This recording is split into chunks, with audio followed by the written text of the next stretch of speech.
Success is 5% strategy and 95% mindset.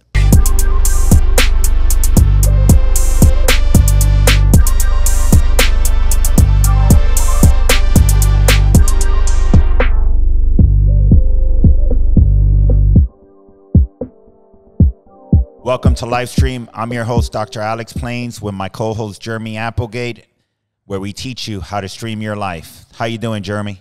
The word of the day, execution. Talk to me. So we go in front of dental schools a lot, right? And we talk to these dental students about, hey, you want to open up your own practice, you want to, do a residency, you want to do whatever you do after you get out of school, right? And unfortunately, we have to share stories that we get involved with doctors a little late in the process, and they end up making decisions that impact their business for the wrong reasons. So I want to dive into this a little bit. Like, we always talk about, minimal is better, when you're opening up a new location or you're acquiring a location, right? And I think that, for professional and personal topics, I think it's relevant for us to have that conversation. Like, how do you turn a situation into where you're not trying to say yes to everything in your personal life and your professional life, and make that and make that a grounded decision for more success? What do you think?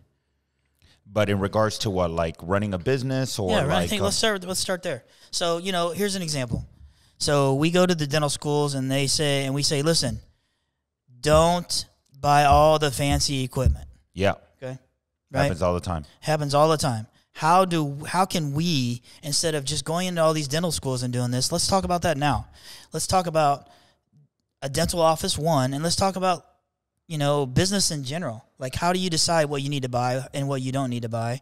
And, what's my limitations to make sure that, as a business, I'm going to get profitable as soon as I possibly can? Yeah, no, that's a great question. I mean, what I started doing is, like, obviously I made my mistakes. I bought the expensive equipment. I listened to the Patterson rep, or, the rep from Henry Schein, get this, get that, get this panel. And then I started realizing I'm a quick learner, right? Yep. You can fool me once, but not twice. So I started realizing that, there was ways around this, that you can get an operational panoramic machine that was $20,000 to $25,000 less, or you can go ahead and get cabinets that are functioning, that have the same features, and they're $50,000 less. I remember I got this surgical suite that I was like, wow, I'm going to have the best surgical suite in all of Vero Beach. I got $100,000 just in cabinets. I was like, wow. Those are some sweet cabinets. These are some sweet cabinets. Guess what happened? 6 months later, the handles started falling out. The doors were not, in the hinges correctly. The implant mortar didn't fit in the area. And I was like, seriously?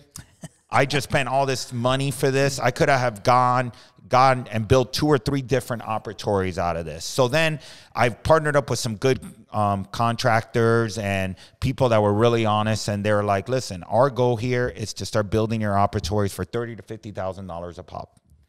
That should be your all-in costs. And ever since then, that's what we've been doing. Even with these, these issues with inflation now, we're still building offices at the lower percentage basis based on what other people are doing. And that's why I decided to start Livestream U, or Livestream Dental. It was to help dentists not make the same silly mistake that I made, and we help you negotiate with the vendors and get you the contractors and the architects, and make your space a lot more efficient. Like, I walk through some of my practices now and I'm like, did I really need this office to be this size? I would have rather have done half the office and done a bigger lab, or done a call center area, or done an extra operatory that would generate a lot more revenue. Yeah, we just talked about that today, going through the implant center.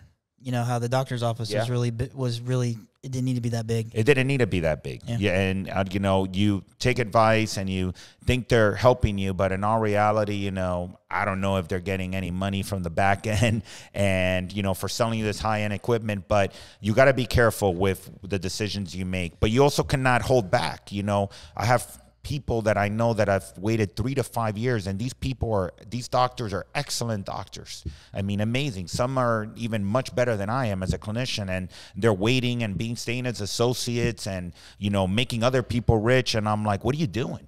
You got to get out there. You got to open up your own practice. You're making somebody else rich on your hands and on your skill set. No, if you really want to be a business owner and you want to own your own dental practice, you got to get out there and you got to take the leap of faith. We were talking with Bank of America the other day. He said that the default rate is less than 2% for dentists. Yep. So even if you're not producing as much as you need to produce, just doing $30,000 to $50,000 a month in collections, you're still going to make profits, and you're probably going to make more than being as an associate. Yes, will you get more headaches? Yes, will you lose quality of life?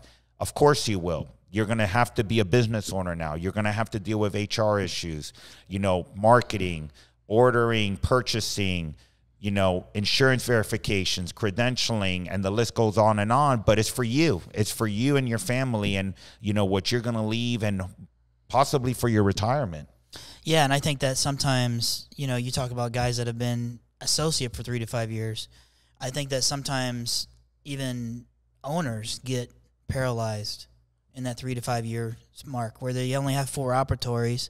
They've had numbers 5 and 6 plumbed for 5 years, and they never build them out. Yeah, they don't. So, I love where you're going with this because it's relevant. It is be smart. Livestream U, I'm not really pitching Livestream U, but Livestream U is a dentist-led organization by him. We understand the trials and tribulations of opening up a practice, de novo versus acquisition, so on and so forth. And we can certainly help you in that regard. But I think, it goes back to them thinking that these people are the industry experts. Yeah. And, so they take them for what their word is. And how many times has the doctor come to me and said, well, that rep just said, I just throw it into my business loan. Yeah. Oh, just then throw it you into run out of money. Just throw it into my line of credit. Just throw it into your line of credit. It's all right. It's only $25 a month for the next 10 years. Don't worry. Yeah, that's how I love how they break it down. So it's amazing to me that turns into that situation, and all of a sudden, all the money's gone. Well, it's like what we were talking about when we went to the University of Florida. Like, there's no business school for dentists. Right. We learn how to do fillings. We learn how to do crown preps. We learn how to do root canals, extractions. And some schools now are teaching dental implants, during your dental school, unless you go to residency or whatnot. But they don't teach you how to run a business. Nope. So you graduate, you sign up for a corporation, which, some are very beneficial and they teach you a lot of the business. That's how I learned a lot. I got out of dental school. I went for private practice for a little bit, and then I decided to go with corporate dentistry. And, it was a great decision I made because I started learning about the business of running a practice. And, when your regional manager came and met you through lunch, yeah, the lunch was great, but I was really focused on looking at those P&Ls, the profit and loss statements, and really understanding if the business I was leading was being profitable. And the months that we didn't do it and our EBITDA was below, 18 to 20%, I held myself very accountable for the failure of that month. Yeah, and how many times have we went, and we're using a lot of examples here, and they're relevant examples, but how many times have we sat in front of existing doctors and said, do you understand how to read your P&L? I have no idea what my P&L tells me. So, man, I'm actually getting irritated sitting here talking about this because it really pisses me off that people get it taken advantage of. But people get taken advantage of all day long in every single industry and in real life. So it's difficult to help everybody. But, the struggle is real, and the convoluted excuses are real. And, you just have to do your due diligence without paralyzing yourself. Yeah. I mean, building $1 million practice nowadays is not a challenge as it used to be, especially by doing procedures like dental implants, overdentures, or full arches. Yep. I remember when I hire associates straight out of dental school and they're like, how is that possible to make $1 million of collections in 1 year? And it's pretty easy. In all reality, you're collecting anywhere from $75,000 to $90,000 a month. You start bringing in some restorative and dental implants in there. You see anywhere from 35 to 45 new patients a month. And that's going to be, a $1 million practice. And people are so afraid of jumping in there and starting their own practice, or, going into a different venture, or maybe even opening up an additional practice. And it's really not, it is hard. You got to put in hard work, but it's not as hard as people make it out to be. That's Sometimes correct. the schools even paralyze you from taking those leaps of faith and, going out and opening up, or your own voyage, let's just say. And You've again, seen it happen. Yeah, banks will loan you the money. They won't say no. I mean, well, they will say no, but they'll still, somebody will loan you the money. They told me a lot of no's till they figured it out, That's why I took that back. But, it's a situation of, like, you said it before. You cannot, why are you going to sit there and allow and make somebody else rich? And that is this, and that is the situation. You're getting a percentage of those collections, absolutely 100%. But, I don't know. I think it's a little bit of self-identification. And, at the dental school, I go back to the University of Florida. By the way, you guys are great up there. Yeah. But, we started talking about self-development. We were like, okay, so who's been doing self-development? How many raised their hand? Not many. Not many. 3. Yeah. So it's all part of being a great entrepreneur. And the dynamic on that, and the reason I brought that up was, we asked them a question: who wants to open up their own practice? 75% of the students raised their hand. Okay, and then we asked them an additional question: who is working on self-development? And 3 raised their hand. Yeah. So there's no preparation. Exactly. There. You know what I mean? And I gave my example. I didn't do the personal development either. I was figuring out when I graduated, how do I get a loan? Let me just get the loan first. Then finding about demographic analysis and where I want to build my practice. Then analyzing the marketplace and understanding what marketing looks like. But I forgot one other point: insurances. Understanding insurances, how we even getting reimbursed, how fee-for-service, PPO, HMO, discount plans, that is all different ballgame there.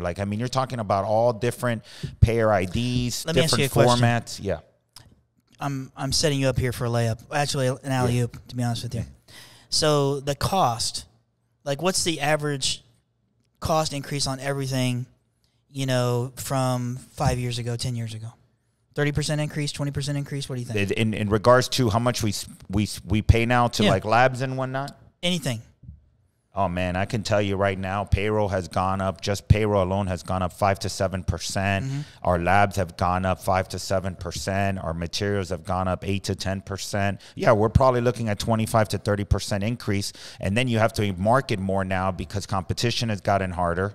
And, you got to be on top of the game. If not, you're going to, so not only do you got to do business branding now, but you also got to do personal branding as well, which, there's extra expenses to all that. The second part of that question is, how much is insurance reimbursement taking place? I would say less than 1%. I would say less than 1%. Exactly, guys. Your costs have went up by a minimum of 30%, and insurance is paying barely a percentage more than they did 10 years ago. Yeah, but your patients are paying higher premiums. Absolutely correct. Your patients are paying higher premiums, and the cost of everything has gone up. So you got to be diversified now. So when I mean diversify, is all the dental school students in the UF ask me, Dr. Plains, what would you do if you were me? And I'm like, listen, my answer is plain and simple: invest in continuing education. Learn implants, learn about occlusion, learn about Invisalign, learn about root canals, whatever you like, but you got to invest in yourself. Because non-insured procedures, lack of a better description. Yes. I know implants get covered every now and then, but non-insured procedures, learn them. Specialty because insurance procedures. is screwing you. Specialty procedures. You got to learn as much as you can, and you got to always be taking courses. The most successful dentists that I know have invested so much in their knowledge. And after years of me doing continuing education, which I still do them, I have to do them, and I always try to double the amount of the requirement by the state of Florida, is that I realized without personal development and without leadership development, I was not going to take my organization to the next level. And Andy Frisella always says, from First Form, always says that being an entrepreneur the last 10 years, when I started, You know, I can't give myself the credit that I need to give myself because I still haven't done it during a hard time. These last 2 years have been the hardest time of me being a dentist. Yep. When I started in 2014, you can stick anything at the wall and it will stick, you know, and you were making a lot of money. The market was running, you know, taxes were low. Insurance premiums were pretty low. You know, inflation was tame. Things were good. You know, this season, this is winter right now. You know, we're going through some dark times right now, but we will recover. But being an entrepreneur right now is the hardest time there has been to be an entrepreneur in probably the last 20 years. Amen. You know, people talk about interest rates now being high, but, you know, during the Reagan administration, interest rates were 15 to 18%. But inflation was a lot lower. Yep. You know, things have gotten very expensive. So when we go back to running a dental practice, these are not easy times. But I have a lot of friends that have opened up their dental practices. They are working harder than they probably had to work a couple years ago, but they're still making profits and they're still growing their business. And guess what? Their net worth is going high. Every year is growing. When you work as an associate, I think there's a time to be an associate because you got to learn about running your business. So if you're a doctor that's looking to become an associate at a practice, when you're doing your interview process, make sure that you ask the dentist that owns the practice, how much development are you going to give me? Are you going to teach me about dentistry? Are you going to teach me about leadership development, how to run teams? Are you going to trust me eventually to run this practice? Is there going to be any partnership opportunities? Those are all valid questions that you got to ask. And if they're confident dentists, they'll show you. Because, you know, you're going to run into those guys that don't want to show you because they're afraid you're going to take their knowledge and go do it somewhere else. But if they're confident entrepreneurs, they will share. They'll be a great mentor. Transparency it will be great. Transparency. Sure. So, you know, I've seen it happen over and over again. You know, there's associate doctors that do implant courses, and then the lead dentist doesn't allow them to do an implant. Yeah, why? You know, I don't understand the purpose. You're enabling your doctor to be more successful for you. God forbid you have an injury. Who's going to do your implants now? You know, and people are very short-sighted on these type of things. We're not indestructible. All it takes is one bad event, and you can't work for 2 months, and you didn't mentor your associate doctor on veneers, Invisalign, and implants, and you're in bad luck. There's a reason why they talk about disability insurance while you're still in dental school. Yes, it's extremely important. It's extremely important. You know, we got to take care of ourselves, but we have to also inspire our associates. You know, I'm big into giving my associates autonomy to be better. You know, all my associates have gone from doing no implants to now doing full arches and doing even more complex cases than I even do. And I don't stop them from growing and evolving because I'm only handicapping myself possibly in the future. So for all you dentists out there that think that not growing and mentoring your associate is the right move and to be the smarter guy in the room, that's not necessarily a win for you. Remember what I just said. All it takes is one bad chain of events and you can't work and you're screwed. Absolutely 100% correct. I just don't understand that whole logic, but that's an old school logic. You know, those guys struggle with non-insured procedures. You know, I'm sure that it's not a very well-known service that they offer inside their locations. They're all bread and butter dentists, and they're all, you know, they used to make 33% EBITDA every month, and now they're down to 18% EBITDA every month because of insurance. Yep. So, you know, it is what it is, but I think the challenge is there. And listen, if you put in the effort, I'll say this. Success is 5% strategy and 95% mindset. Amen. That's so true. So if you put that in front of you and you really visualize that, you know, you can do anything you want to do. Absolutely. And I'm going to end it with this. I believe in my professional life and in my personal life, it's all about placing seeds, right? So right now we're in winter. You know, it's not a good time to place seeds right now, but I still in the back end start thinking, you know, there eventually will be a spring and things will get better. And everything that I've worked through from the summer, the fall, the winter, everything, all that is going to flourish in the spring. So continue to invest in yourself, continue to develop your team and make those right moves now, because soon you're going to see the spring come and you're going to be very happy that you implemented that time, making sure they grow. Thank you. Follow us at Dr. Alex A. Plains or live stream with Dr. Alex Plains. Thank you. If you like this episode, check out more of our previous episodes in live stream with Dr. Alex Plains. Subscribe below.